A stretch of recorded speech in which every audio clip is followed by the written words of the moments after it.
Hey, we're ready to, are you ready to go? Oh, hi there.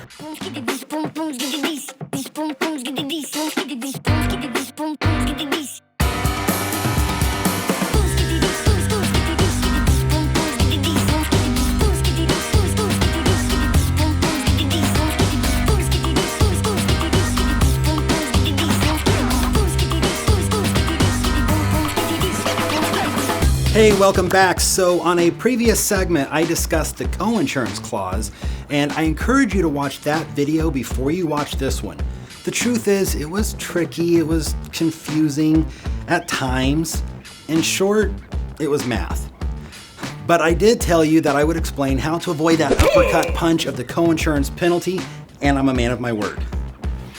The good news is I can explain this one without equations and calculators.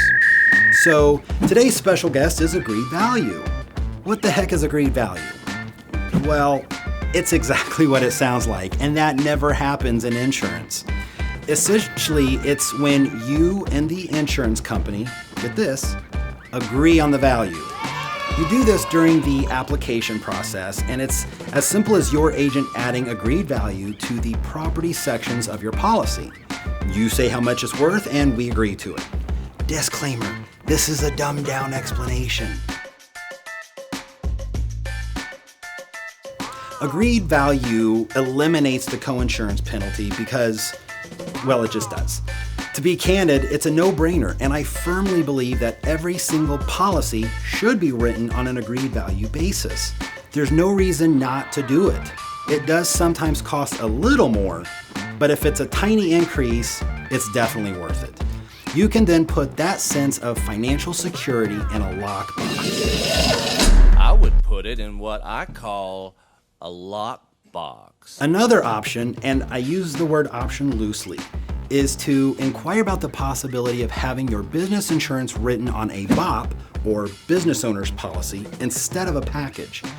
I only mention this because some insurance companies write things differently than others, but it is purely a matter of what your business is and if it's eligible. The BOP automatically removes the co-insurance clause in most cases.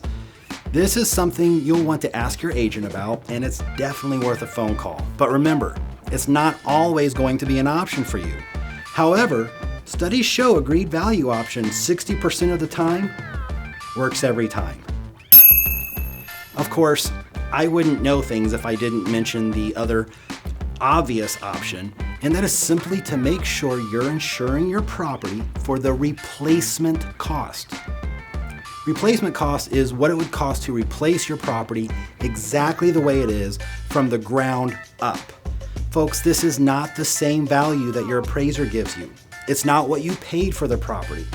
It's what it costs to tear down and rebuild from the foundation up, and that is a huge difference. For you homeowners, the average cost of home building is around $150 a square foot in the Midwest, depending on where you live. Custom homes can be well over $300 per square foot. So do not take it as the insurance company trying to pull a fast one on you when they say that the house you pay $200,000 for is valued at $300,000. Trust me, they are doing you a big favor. Now, with any of the above options, there are of course certain stipulations, but the purpose of my videos are to offer simple explanations of the incredibly wordy and boring world of insurance. This video doesn't have an oops moment or any examples, and that's because it is a very simple concept that can save you lots of heartache. If you have any questions on this video's topic, please comment below or send me an email via our agency website at this, and either I or another member of our team will be more than happy to clear up that mud. As always, I appreciate so much you tuning in to a video about insurance. It goes to show just how bored you are, and I mean it. Lastly, before I go shove a whole crunchy taco in my mouth, I'm always interested in hearing about the topics of confusion you may have about your business insurance. So please let me know if there's something you'd like me to make a video about, and I'll do my best to get that out here for you because I know things. I'm Aaron Brown, and you stay safe and enjoy life. See you next time on What Is Up with Insurance.